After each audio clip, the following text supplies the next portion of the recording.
You know that person who'd rather struggle in silence than admit they need help? The one who'll spend 3 hours trying to fix something themselves instead of making a 2-minute phone call. They're drowning, but they'll smile and say, "I'm fine," until the very end. Why? In the next 5 minutes, we'll uncover the 3 psychological reasons why some people would rather suffer alone than reach out, and what childhood wounds, trust issues, and survival mechanisms are really driving this behavior. This isn't about pride, it's about protection. Reason 1, counter-dependent attachment style. Let's start with the foundation. People who refuse help often developed what psychologists call a counter-dependent attachment style, a concept rooted in John Bowlby's attachment theory. During childhood, they learned that asking for help led to disappointment, rejection, or being seen as a burden, so they built walls. They decided self-reliance wasn't just a strength, it was survival. Here's the fact bomb. A 2023 study published in the Journal of Personality and Social Psychology found that 41% of adults who describe themselves as extremely independent report having emotionally unavailable or inconsistent caregivers during childhood. That's nearly half, and they're still carrying that programming into every relationship and crisis as adults. Think about your coworker who worked through a family emergency without telling anyone. She's not superhuman, she's conditioned.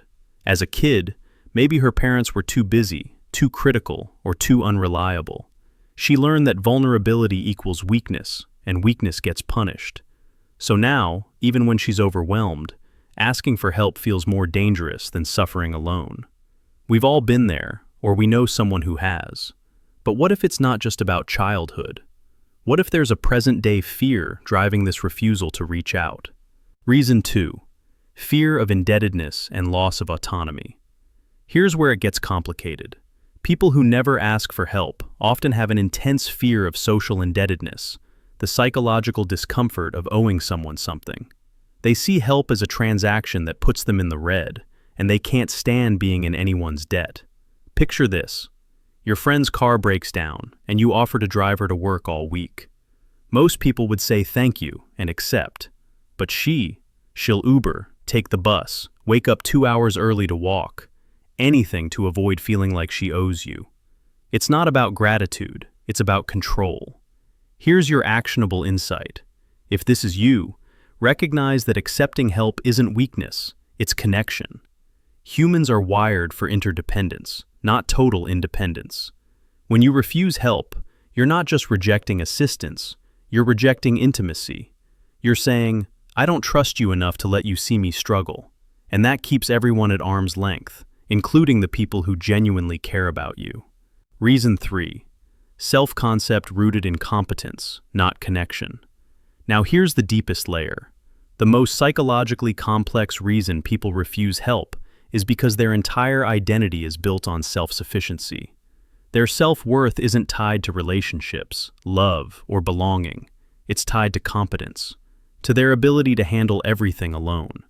Research in self-determination theory shows that individuals with high autonomy orientation derive their sense of value from independence and problem-solving. For them, needing help isn't just inconvenient, it's an existential threat. It means I'm not who I thought I was. Your brother who refused family help after his divorce. He's not being stubborn, he's protecting his identity. His entire self-concept is, I'm the one who fixes things. I'm the strong one.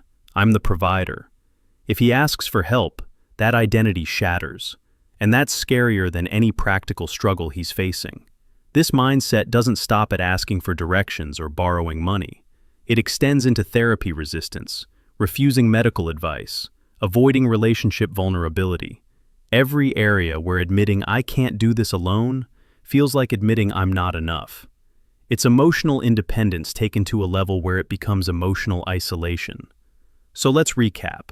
People who never ask for help are often operating from a counter-dependent attachment style, a fear of social indebtedness, or a self-concept rooted entirely in competence rather than connection. They're not stubborn. They're surviving the only way they know how. Here's the final question. Is your refusal to ask for help protecting you? Or is it slowly isolating you from the people who want to love you? Drop your answer in the comments. I want to hear your story. And if you're ready to go deeper, subscribe. Next week, we're breaking down the psychology of people who help everyone, but never let anyone help them back.